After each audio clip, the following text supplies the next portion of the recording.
สวัสดีค่ะวันนี้นะคะเรามาเที่ยวที่น้ำตกเอราวัณนะคะตอนนี้เราก็ไปกันแล้วนะคะไปไหน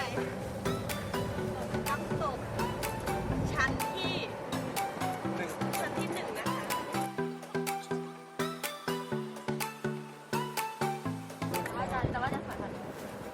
นี่นะคะบรรยากาศนะคะระหว่างทางไปน้ำตกนะคะ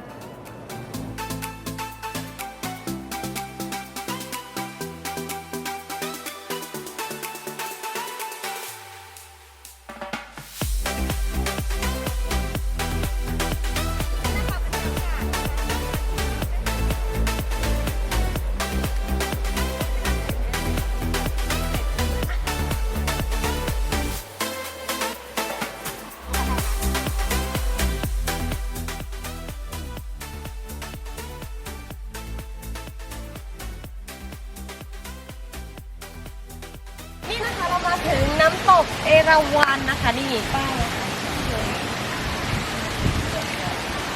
Erawan Waterfall ใช่ค่ะน้ำตกเอราวัณนะคะขอถ่ายรูปที่ทำแบบนึง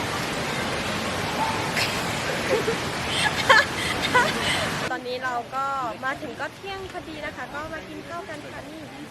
อาหารของเราวันนี้นะคะก็ข้าวอเมริกันนะคะโอเคเรามากินกันเลยอะไรไหมยังไม่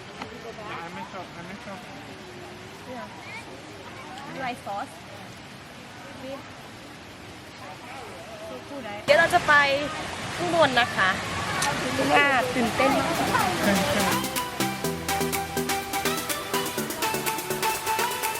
มีปลาเยอะมาก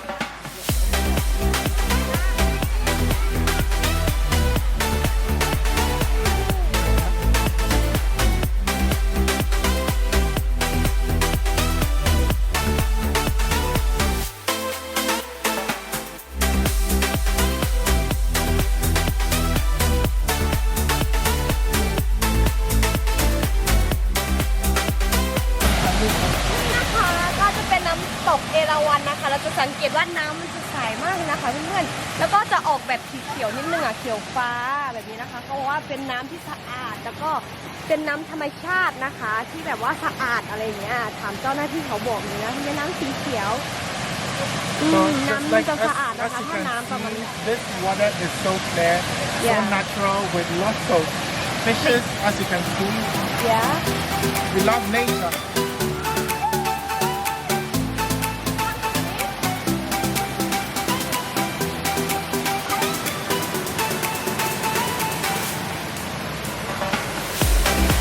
และนี่นะคะก็คือบรรยากาศนะคะยังมีแบบน้ำตกนี่นะคะจะมีหลายชั้นมากเลยค่ะเพื่อนแล้วก็มีปลานะคะปลานี่คือแบบไม่กลัวเลยนะสามารถจับได้เลยใช่ไหมเด็กๆเขาก็เล่นน้ำกันเต็มเลยWe should buy something coffee. I don't see them having anything to sell. นี่นะคะปลาก็คือแบบใกล้มากเลยนะคะนี่นะคะน้ำตกนะคะในที่นี้นะคะมันจะมีหลายชั้นมากแต่ว่าเราต้องขึ้นไปเรื่อยๆนะคะแต่ขึ้นไปไม่ไหวเนาะไหวไหมไหวเหรอโอเคเดี๋ยวเราไปชั้นบนกันต่อนะคะโอเคไปกันเลยก็ไปกันต่อนะคะมีหลายชั้นมากเลยนะคะน้ำคือแบบดีมากเลิศมากชอบไหมคะ ใช่ชอบ ชอบไหม มันดีมากเลย มันเป็นยังไงบ้างมันแตกต่างจากที่อื่นยังไง อากาศค่อนข้างดี อากาศเย็นใช่ เย็นมากใช่ไหม ใช่ ใช่เห็นไหมคะแล้วเราก็ต้องขึ้น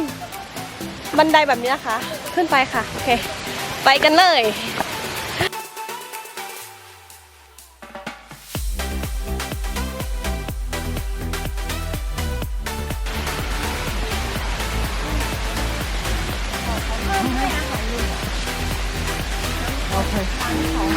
อันนี้ก็คือชั้น2นะคะชั้น2เดี๋ยวเราจะขึ้นไปชั้น3เรื่องชั้น2นะ ใช่ดี โอเคชั้น2ก่อน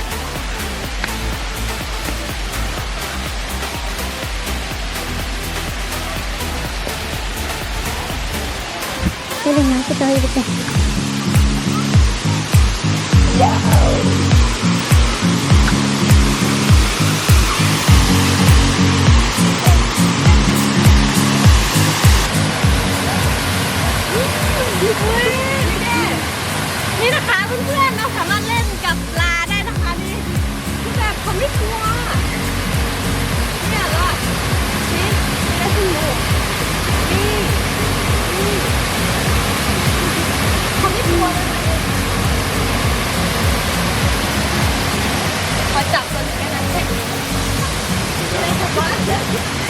ช็ควะ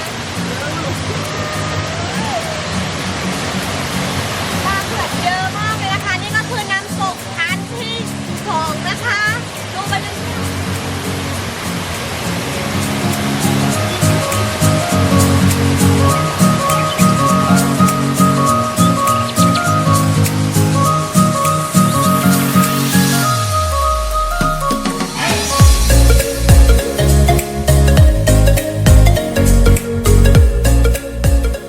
โอเคค่ะเพื่อนๆค่ะ ตอนนี้เราก็ยังอยู่ที่น้ำตกชั้นที่2กันอยู่นะคะ คือบรรยากาศเลิศมาก เย็นมากเลยค่ะ แล้วก็น้ำก็ใสมาก แล้วก็ปลาก็เยอะมากเลยค่ะ แล้วปลานะคะไม่กลัวเราเลยนะคะ สามารถมาเล่นกับเราได้อะปลาคือสุดยอดมากชอบนะคะนี่บรรยากาศนะคะ Can you touch this? เนี่ยค่ะปลาดู แบบสามารถจับได้อ่ะนะคะนี่บรรยากาศยอดมากเลย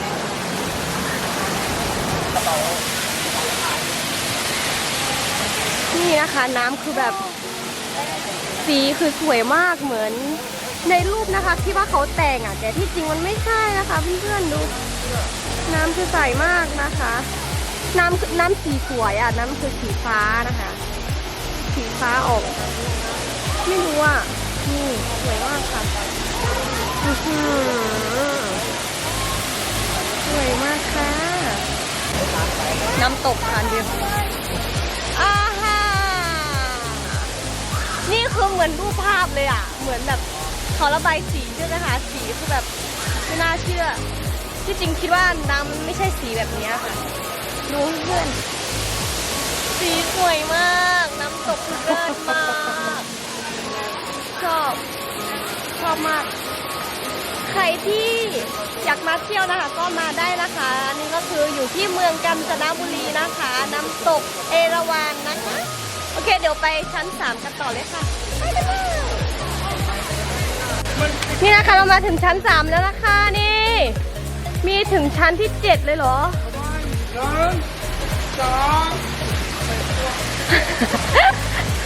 โอเคค่ะขึ้นไปกันเลยนะคะชั้น3ค่ะไป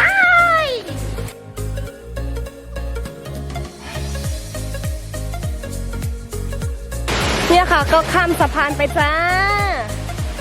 อันนี้ก็เกือบจะชั้น3นะคะชั้น3มันมีหลายจุดอะค่ะมีหลายจุดนะคะเราไปกันเลย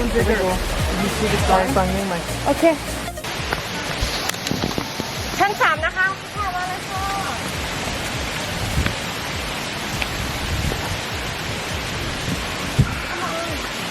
นี่ก็จะเป็นชั้นที่3นะคะคือแบบเหนื่อยมากค่ะนี่ค่ะคือห้องเย็นสบายมากนะคะนี่น้ำคือใสมากเลยค่ะ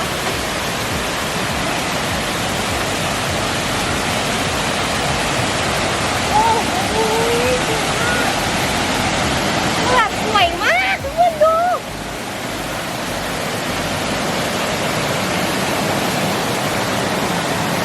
สวยมากอันนี้คือแบบเหมือนน้ำตกแบบยาวๆเลยเนาะสวยมากน้ำตกแบบ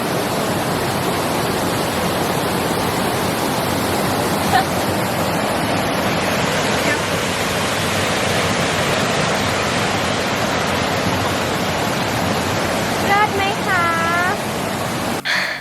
ตอนนี้นะคะเราก็มาจะขึ้นไปชั้น4นะคะดู This one 4,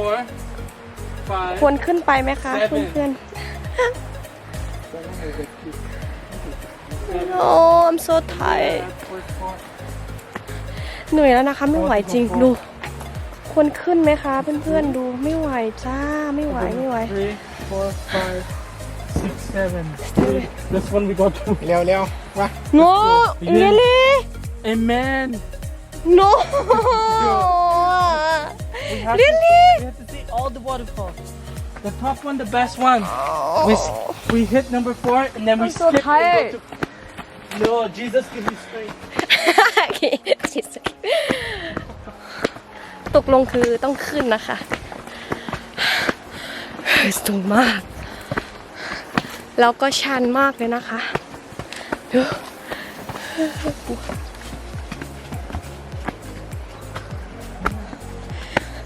guys so fast.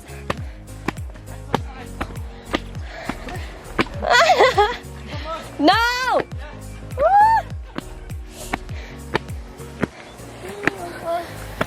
Just 4 and go back, okay? I want to 4 7. No